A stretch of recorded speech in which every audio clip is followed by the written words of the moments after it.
1943 में वियतनाम में काम कर रही 21 साल की एक वियतनामीज लड़की ट्रैंग लॉन्ग फुन जब एक जवान dashing Indian businessman Sobhraj Bhavani से मिली, उन दोनों को प्यार हो गया। कुछ ही दिनों में ट्रैन सोबराज के बच्चे के साथ प्रेग्नेंट हो गई। उस बच्चे का जन्म हुआ और नाम रखा गया गुरमुख सोबराज। लेकिन गुरमुख के पैदा होने के कुछ ही दिन बाद ही उसका बाप उसे और उसकी मां ट्रैन को छोड़कर चला गया।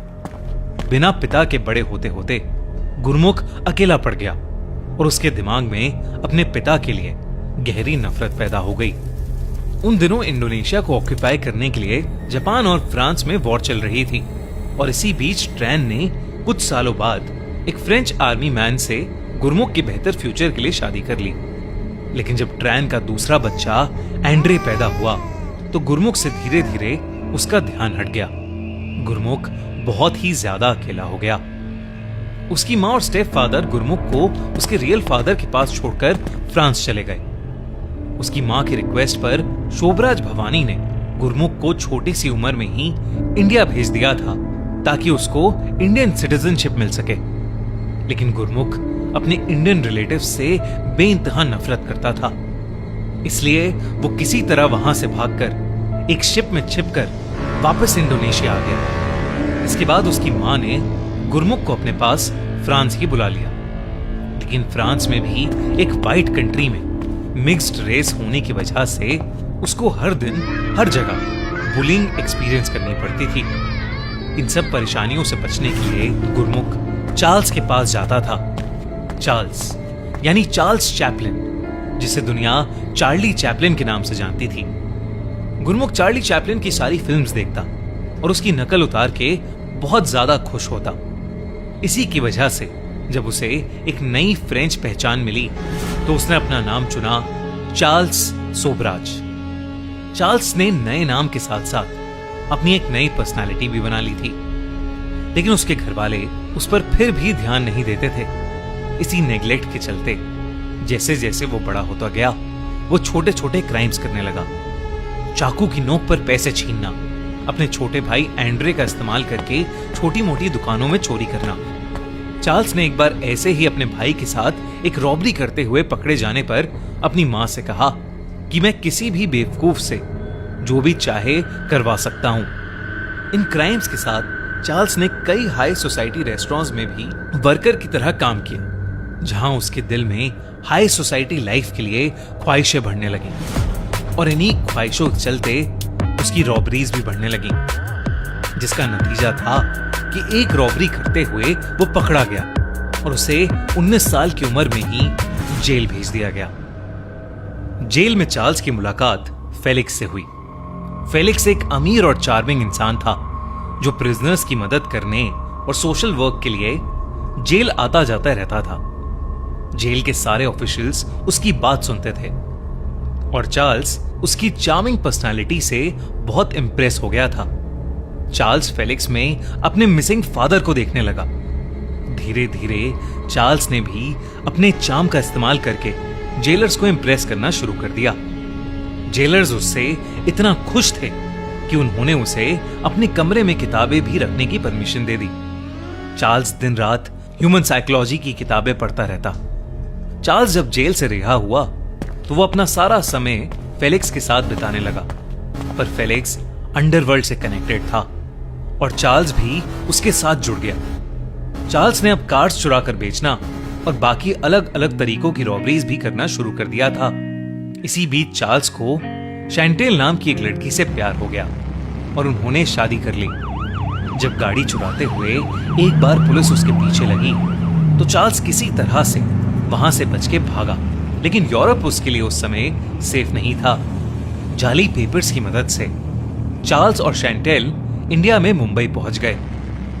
चार्ल्स ने फिर से अपने चार्म का जादू चलाया और लोगों को पहली बार एक जेम डीलर की तरह मिलने लगा। वो कई हाई सोसाइटी लोगों को महंगी इंपोर्टेड कार्स, घड़ियां, ज्वेल्स ये सब चुराकर बेचने लगा। इसी बीच उसकी एक बेटी पैदा हुई जिसका नाम उन्होंने उषा रखा। शैंटेल ने सोचा कि चार्ल्स उषा के पैदा होने के बाद बदल जाएगा, लेकिन इसका ठीक उल्टा हुआ। इस बार वो शैंटेल को अपने साथ हांगकांग और मकाओ ले गया। उसने पहली बार वहां एक रोलेक्स खरीदी अपने खुद के पैसों से।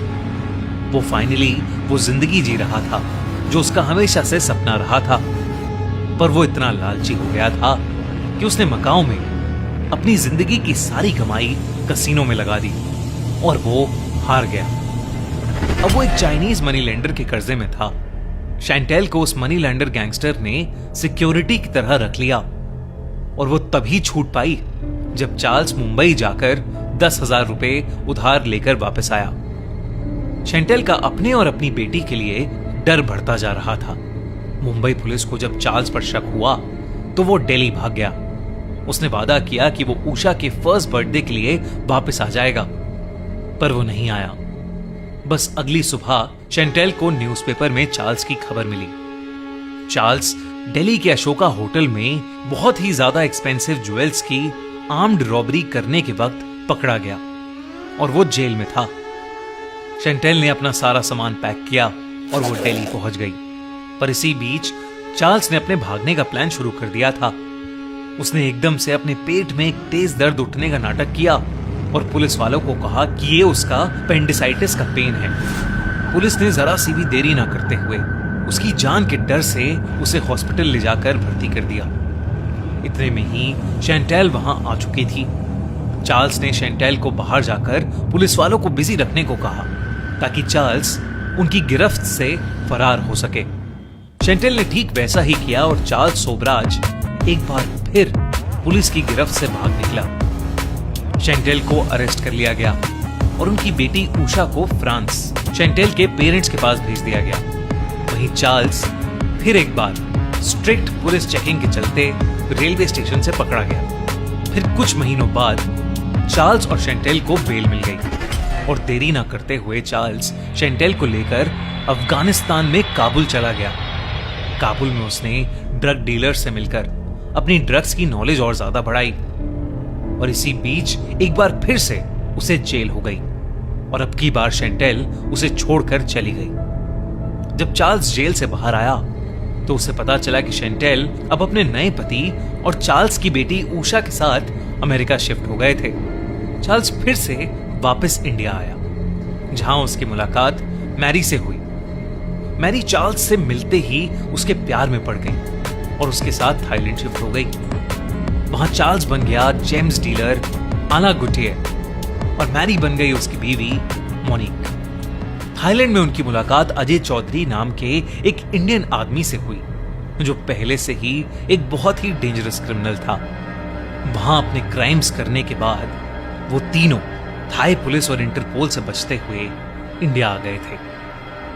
5 जुलाई 1976 में लाजपत नगर थाने में एक रिपोर्ट आई कि विक्रम होटल में 20 से ज्यादा फ्रेंच टूरिस्ट बेहोश हो गए हैं और इसके पीछे उनके हिसाब से डैनियल नाम के एक आदमी का हाथ है।